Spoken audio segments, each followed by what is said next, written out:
திருவாதிரை நோன்பு இருப்பதுக்கு முக்கியமான காரணம் கணவனின் ஆயுள் கூடும், பிரச்சனையான வாழ்க்கையில் இருந்து சுகமான வாழ்க்கை அமையும். ஹாய் ஃப்ரெண்ட்ஸ், வணக்கம் அண்ட் வெல்கம் டு நாகாஸ் எங்கள் வீட்டு சமையல். ஃப்ரெண்ட்ஸ், இன்றைக்கி நம்மளுடைய சேனலில் வந்துட்டு திருவாதிரை நோன்பு முறைகள், திருவாதிரை நோன்பு களி மற்றும் திருவாதிரை நோன்பு எதற்காக இருக்கிறோம் அப்படின்னு சொல்லி தான் நம்ம பார்க்க போகிறோம். வாங்க நம்ம இப்போ வீடியோக்குள்ளே போகலாம். மார்கழி மாதத்தில் வரக்கூடிய ஒரு நோன்பு நாள், ஒரு நல்ல நாள்னா அது இந்த திருவாதிரை தாங்க. இந்த ஆதிரை திருநாள் என்பது ஒரு அற்புதமான நாள். நடராஜ பெருமாளை நம்ம வழிபடக்கூடிய நாள். பெண்கள் தன்னுடைய கணவர் தீர்க்க ஆயுளுடன் வாழ வேண்டும் என்று கடவுளிடம் நோன்பு இருந்து பிரார்த்தனை செய்யக்கூடிய நாள். திருவாதிரை நாள் எப்படி கொண்டாட வேண்டும் என்று பகிரலாம் என்று உங்களிடம் இருக்கிறேன். திருவாதிரை வருவதற்கான காரணம் என்ன என்று பார்க்கலாம். தாருகவனத்து மகரிஷிகள் சிவபெருமானை அழிக்க வேண்டி பல்வேறு விதமான வேள்விகள் செய்து பல்வேறு விதமான விஷயங்களை சுவாமி மேல் ஏவினார்கள். அதில் முயலகன் ஒன்று, மான் ஒன்று, அக்னி ஒன்று, உடுக்கை ஒன்று, யானை ஒன்று, தீப்பிழம்பு ஒன்று என்று பல்வேறு விதமான விஷயங்களை சுவாமி மேல் ஏவினார்கள். எம்பெருமான் தனக்கு எல்லாவற்றையும் அணிகலன்களாக ஆபரணங்களாக தனக்கு உடமையாக ஆக்கிக்கொண்டு இறைவன் ஆடிய அற்புதமான ஆட்டத்தையே திருவாதிரை திருநாள் நடனமாக நாம் வழிபட்டு வருகின்றோம். இந்த திருவாதிரை திருநாள் நம்ம என்ன செய்யணும் அப்படின்னு பார்த்திங்கன்னா, மெயின் ஸ்பெஷல் திருவாதிரை களி. அந்த திருவாதிரை களியை நம்ம ஃபஸ்ட்டு எப்படி செய்யுங்கிறது பார்த்துட்டு அதுக்கப்புறமா நம்ம கன்டினியூ பண்ணலாங்க. இப்போ என்ன பார்த்திங்கன்னா, ஃபஸ்ட்டு ஒரு பேன் நல்ல ஒரு மீடியம் ஹீட்டில் வச்சுக்கோங்க. பேன் நல்லா ஹீட் ஆனோம். அதுக்கப்புறமா பச்சரிசியும் அதுக்கப்புறமா பாசிப்பருப்பும் நம்ம சம அளவில் எடுத்துட்டு அதை நல்லா நம்ம வறுத்துக்கலாம். நல்லா பொரிஞ்சு வரணும். அந்த அளவுக்கு வரும்போது கருக விடாமல் நம்ம பொரிஞ்சு வந்த பிறகு நம்ம ஆஃப் பண்ணிட்டு ஆற வச்சிடலாம்.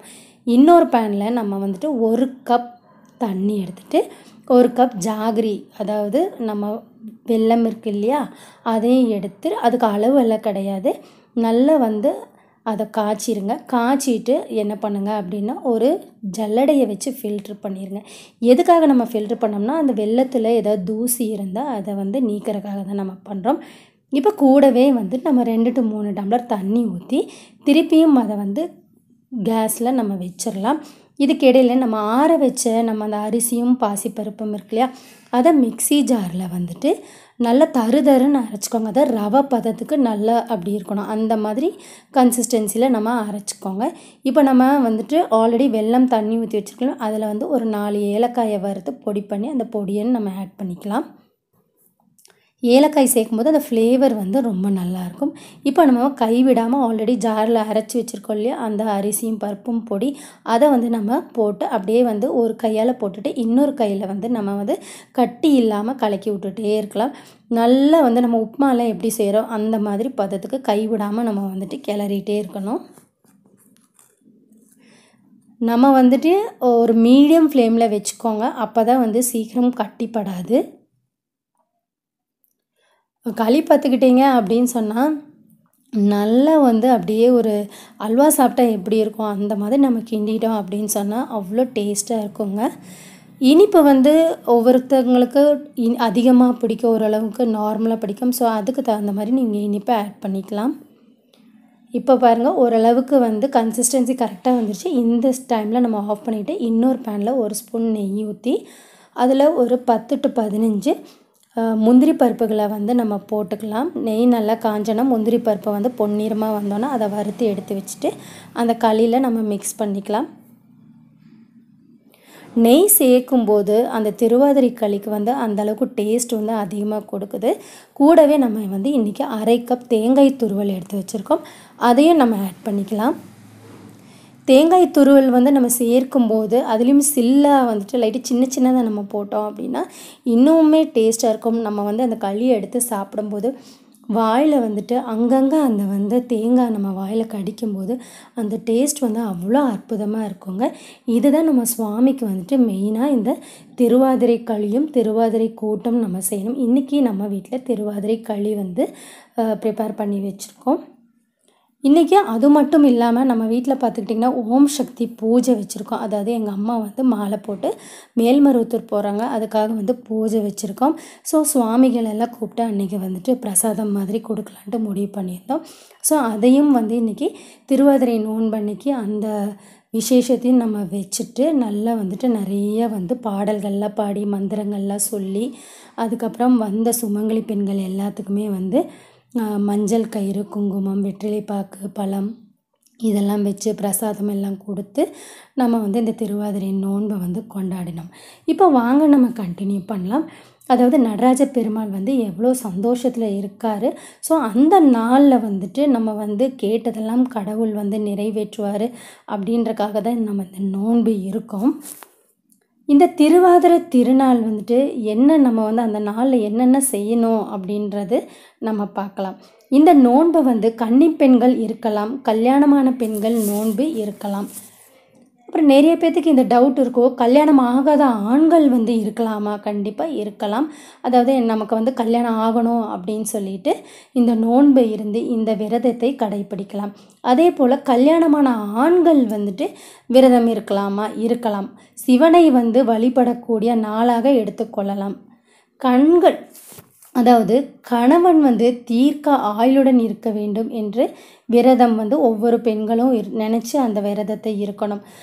நார்மலாக பார்த்துக்கிட்டிங்கன்னா நம்ம காலையில் எழுந்துட்டு குளிச்சுட்டு அதுக்கப்புறம் சாப்பிடுவோம், அப்புறம் வந்து எல்லாமே அடுத்தடுத்த வேலைகளை செய்வோம். ஆனால் மெயினாக இந்த திருவாதிரை நாள் அன்னைக்கு வந்துட்டு நம்ம என்ன பண்ணோம்னா காலையில் எழுந்த உடனே சுவாமிக்கு முன்னாடி போய் நின்று மஞ்சள், சீவக்காய், எண்ணெய் இதெல்லாம் வைத்துட்டு நல்லா வந்து பிரார்த்தனை பண்ணிவிட்டு திருப்பி நம்ம குளிக்க போகும்போது வந்து அந்த மஞ்சள் எல்லாமே எடுத்துகிட்டு போய் நல்லா வந்து முகத்தில் தேய்ச்சி நம்ம குளிக்கணும். திருமணமான பெண்கள் வந்து அதெல்லாம் முடிச்சுட்டு குளித்து விட்டு வந்து சுவாமிக்கு வந்து விளக்கேற்றி மஞ்சள் சரடை வந்து காலையிலே நோன்பு இருக்கிறவங்க விரதம் விடுறவங்க காலையிலே அதை வந்து மாற்றிக்க வேண்டும். திருமணம் ஆகாத பெண்கள் என்ன பண்ணணும் அப்படின்னு பார்த்தா, திருமணம் ஆகாத பெண்கள் மஞ்சள் சரடு நோன்பு கயிறாக பெரியவர்கள் கட்டி விடுவார்கள். வீட்டில் ஏதாவது பெரியவங்களாக இருந்தால் அவங்கள இல்லைன்னா கட்டி விடவும் சொல்லலாம். தாலி கயிற்றை மாற்றுவதற்காக என்ன கிழமையாக இருந்தாலும் திருவாதிரை அன்று மாற்றிக்கொள்ளலாம். நிறைய பேர்த்துக்கு டவுட் இருக்கும், வெள்ளிக்கிழமையோ செவ்வாய்க்கிழமையோ வந்தால் நம்ம மாற்றிக்கலாமான்ட்டு. கண்டிப்பாக மாற்றிக்கலாம். அது ஆடி 18லேயோ வெள்ளிக்கிழமையோ செவ்வாய்க்கிழமையோ நல்ல நேரம் மட்டும் பார்த்து நம்ம மாற்றிக்கலாம். ராககாலம், யமகண்டம், குளிகையை வந்து நீங்கள் தவிர்த்துக்கலாம். மற்றபடி எந்த ஒரு நல்ல நேரத்துலையும் நம்ம வந்து தாலி கயிற்றை மாற்றிக்கலாம். காலை பொழுதினிலே சூரிய உதயத்திற்கு முன்பே மாற்றிக்கணும். ரொம்பவுமே விசேஷங்க. அது மிகவும் நன்று. எந்த ஒரு விசேஷம் காலையில் சூரிய உதயத்துக்கு முன்னாடி நம்ம செஞ்சிட்டோம் அப்படின்னா அவ்வளோ நல்லது. நேரம் பார்க்க வேண்டிய அவசியமே கிடையாது. கணவனின் ஆயுளுக்காக ஒவ்வொரு சுமங்கலி பெண்களும் நீங்களாக விருப்பப்பட்டால் இருக்கலாம்.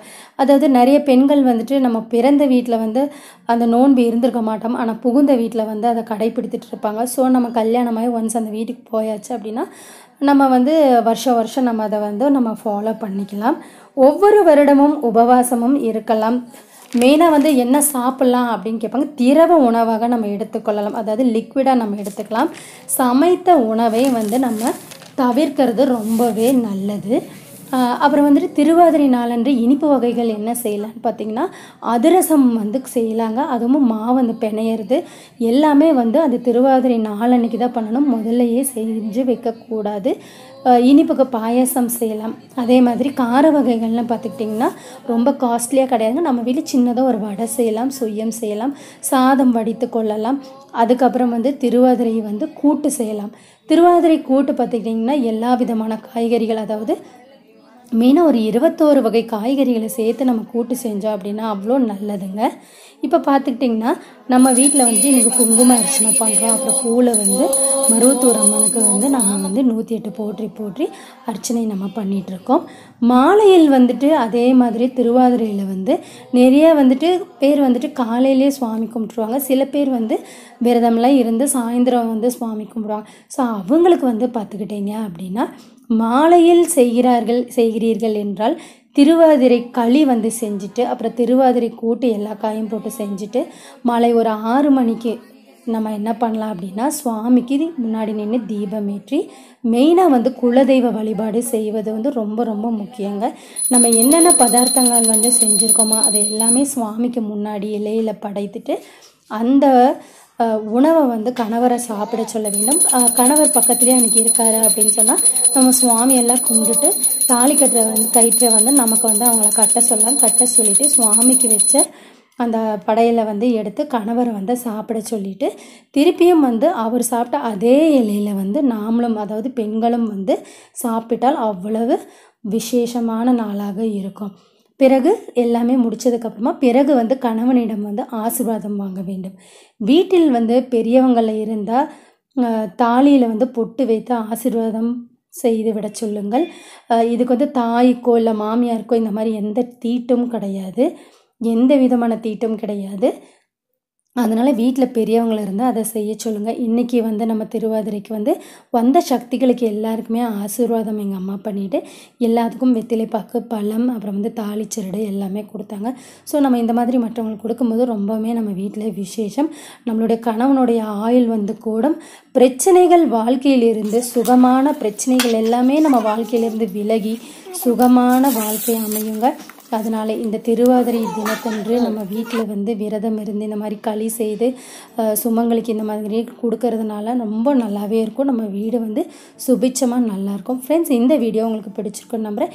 இந்த வீடியோ பிடிச்சிருந்தால் லைக் பண்ணுங்கள், ஷேர் பண்ணுங்கள், பக்கத்தில் இருக்க பெல் பட்டனை ப்ரெஸ் பண்ணி சப்ஸ்கிரைப் பண்ணி ஆளுங்கிற ஆப்ஷனையும் ப்ரெஸ் பண்ணுங்கள். அப்போ தான் நான் போடுற வீடியோஸ் எல்லாம் உங்களுக்கு உடனுக்குடனே வந்து சேரும். தேங்க்ஸ் ஃபார் வாட்சிங் ஃப்ரெண்ட்ஸ்.